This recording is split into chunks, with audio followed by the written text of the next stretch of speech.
யோ புருஷ முன்னாடினா இவங்க தானா? வேற ஆளே இல்லையா? எத்தனை சீன்ல தான் இவங்களை யூஸ் பண்றது? சார் அட்மாஸ்பியர் தான் சார், அப்படியே பாசிங்லேயே போயிடுவாங்க. யோ போன சீன்ல ரெஜிஸ்டர் ஆயிட்டாங்கயா, வேற யாரையாவது வர சொல்லு. சார் தலைக்கு 1000 ரூபா கொடுத்தா போதும் சார், ஒரு நாள் ஃபுல்லா கூட நிப்பாங்க. தூரமா நிப்பாட்டிக்கலாம், கண்ணில் படாம போய் நிக்க சொல்லு. போய் நிக்க வந்து பாத்துட்டு போங்க. சரி போங்க. இப்படி திடீர்னு சம்பளத்தை 1000 ரூபான்னு ஆக்கிட்டாங்க. இந்த வாரம் ஃபுல்லா ஷூட்டிங்கே நடக்கல, இன்னைக்கு இதுவாவது கிடைச்சதே, சந்தோஷப்பட்டுக்க.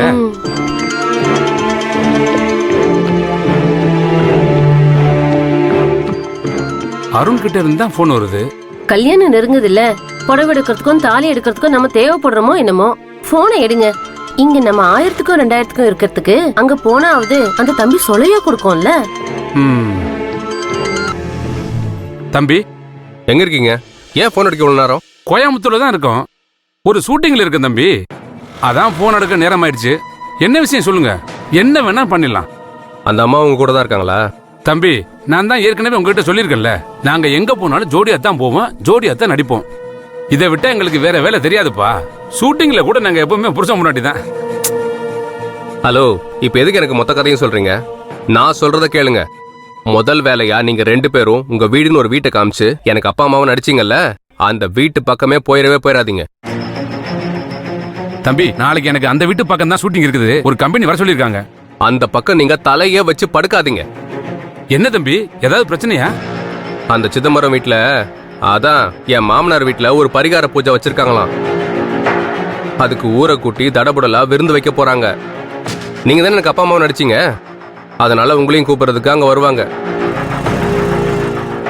நீங்க அவங்க கண்ணிலேயே படக்கூடாது. அதே சமயம் அவங்க வீட்டுல இருந்து யார் போன் பண்ணாலும் நீங்க எடுக்க கூடாது. ஏன் தம்பி பரிகார பூஜைன்னு சொல்றீங்க, ரொம்ப நல்ல விஷயம் தானே. நாங்க வேணா அதுல கலந்துக்கிட்டு அப்படியே நாங்களும் சாமியை கும்பிட்டுக்கோம்ல. அப்படியே ஃபங்க்ஷன் முடிஞ்ச உடனே உங்களுக்கு தூக்கி ஜெயில போடுவாங்க. 6 மாசம் உள்ள இருந்துட்டு வரீங்களா? ஐயோ அதெல்லாம் வேண்டாம் தம்பி, வேண்டாம். ஏதோ பரிகார பூஜைன்னு சொன்ன உடனே வடை பாயசத்தோட சாப்பாடு கிடைக்கும் நினைச்சேன். ஹலோ, நீங்க அதை விட ருசியா சாப்பிட்றதுக்கு நான் ஏற்பாடு பண்றேன். நீங்க என்ன செய்யுங்க, கோயம்புத்தூர்லயே இருக்காதீங்க. அப்படியே ஒரு டாக்ஸியை பிடிச்சி வேலையா ஊட்டிக்கு கிளம்பி போயிடுங்க. 2 பேர் அக்கௌண்ட்லயும் 10,000 போட்டு விடுறேன். 2-3 நாள் ஊட்டியை சுத்தி பார்த்துட்டு நல்ல ஹோட்டலா பார்த்து நல்லா சாப்பிட்டு அதுக்கப்புறம் திரும்பி வாங்க. என்ன சொல்றீங்க? நீங்க இவ்வளவு ஏற்பாடு பண்றப்ப நாங்க வேணான்னு சொல்லுவோமா? கண்டிப்பா போயிட்டு வந்துடுறோம் தம்பி. அடுத்த 10வது நிமிஷத்துல நீங்க அங்க இருந்து கிளம்பி இருக்கணும். டாக்ஸில ஏறிட்டு கால் பண்ணுங்க, உங்களுக்கு உடனே நான் பணத்தை போட்டு விடுறேன். சரியா? உடனே கிளம்புங்க. ஏன் தம்பி ஊர்ல இருந்து வர்றவங்க அந்த வீட்டு பக்கமா போனா அது ஷூட்டிங் ஹவுஸ் தெரிஞ்சிடாதா? அந்த வீட்டு மேனேஜர்கிட்ட நான் பேசிட்டேன். இன்னைக்கு அங்க ஷூட்டிங் இல்ல.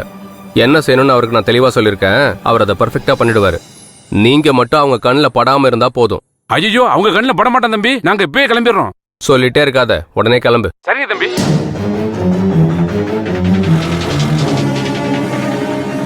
ஏங்க அருண் தம்பி எதுக்கு இவ்வளவு அவசரமா போன் பண்றாரு? அதான் அவங்க காஞ்சிபுரத்துல இருந்து வர்றதா சொல்றாங்கல்ல, அவங்க கண்ணில் பற்ற கூடாதுன்னு சொல்றாப்புல. ஏங்க இந்த படத்துல நம்ம நடிக்கிறதுக்கு சம்மதிச்சிருக்கோமேங்க. டைரக்டர் கண்ணில் படாம தானே நிக்க சொல்லியிருக்காரு. அப்படியே சத்தம் போடாம போயிருவோம், யாருக்கும் தெரியாது. வா போலாம்.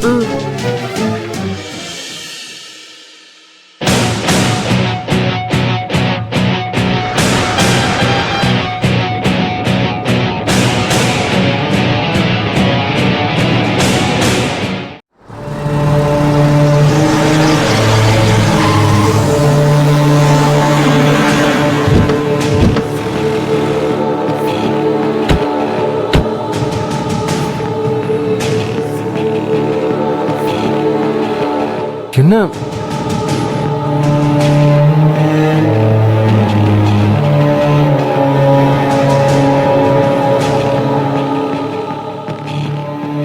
என்ன நர்மதா, வீடு பூட்டி இருக்கு.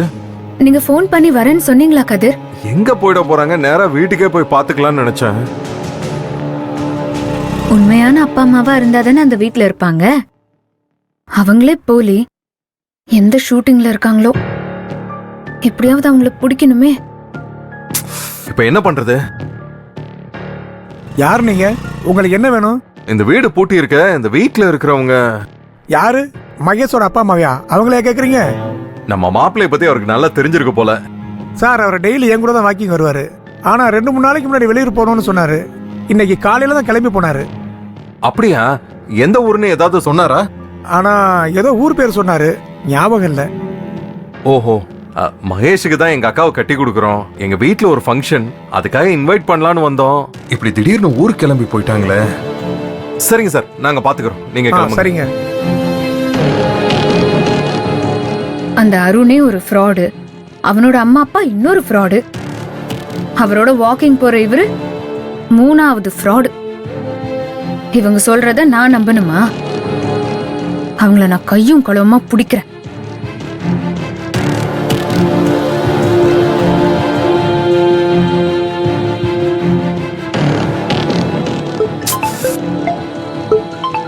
தாத்தா வேற ஃபோன் பண்றாரு. இவங்க ஊர்ல இல்ல, நீ எப்படி சொல்றது? எடுங்க கதிர், இங்க என்ன பிரச்சனைன்னு சொல்லுங்க. ஹலோ தாத்தா. கதிரு, கோயம்புத்தூர் போயாச்சா? மாப்பிள்ளையோட அப்பா அம்மாவெல்லாம் பார்த்துட்டீங்களாப்பா? இல்ல தாத்தா, இங்க ஒரு பிரச்சனை. என்னப்பா பிரச்சனை? மாப்பிள்ளையோட அப்பா அம்மா வெளியூர் போயிருக்காங்களா? அடடா, என்னப்பா நீ இவ்வளவு விவரம் தெரிஞ்சு நீ மாப்பிள்ளையோட அப்பா அம்மா ஊருக்குள்ள இருக்காங்களா இல்லையான்னு தெரிஞ்சுக்கிட்டு போயிருக்க வேண்டாமா? இங்க நேரா வந்து பாத்துக்கலாம்னு நினைச்சேன். ஆடா, அது இல்லப்பா, இவ்வளவு தூரம் வந்துட்டு அவங்கள பார்க்காம வந்தா நல்லாவா இருக்கும்? இந்த பாரு, அவங்க அக்கம் பக்கத்துல தான் எங்கேயாவது இருப்பாங்க. போனை போட்டு விசாரி, எப்படியாவது அவங்கள நேர்ல சந்திச்சு கூட்டிட்டு வந்திருப்பா. இதுல சம்பந்தாரு இல்லைன்னா தப்பா போயிரும்ல. எப்படியாவது கூட்டு வந்திருப்பா. சரிங்க தாத்தா, நான் கூட்டிட்டு வந்துடுறேன். நான் அப்புறம் கால் பண்றேன். சரிப்பா சரிப்பா. கதிர், அவங்களுக்கு ஃபோன் பண்ணுங்க, எங்க இருக்காங்கன்னு கேட்போம்.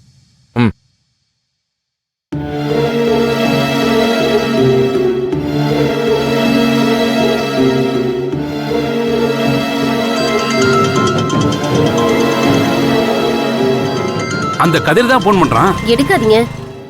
சிதம்பரம் வீட்ல இருந்து எந்த போன் வந்தாலும் எடுக்க வேண்டாம்னு அருண் தம்பி சொல்லிருக்குல்ல. போன் எடுக்காதீங்க.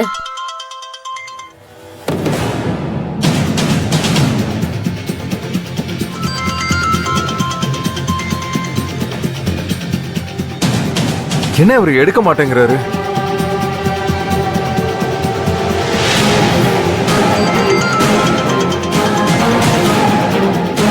திரும்ப கூப்பிடுறான். எடுக்காதீங்க.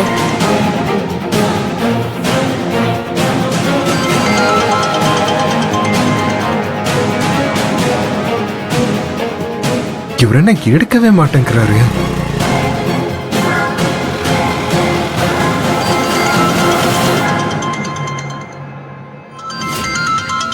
திரும்பவும் அவன் தான் கூப்பிடுறான்.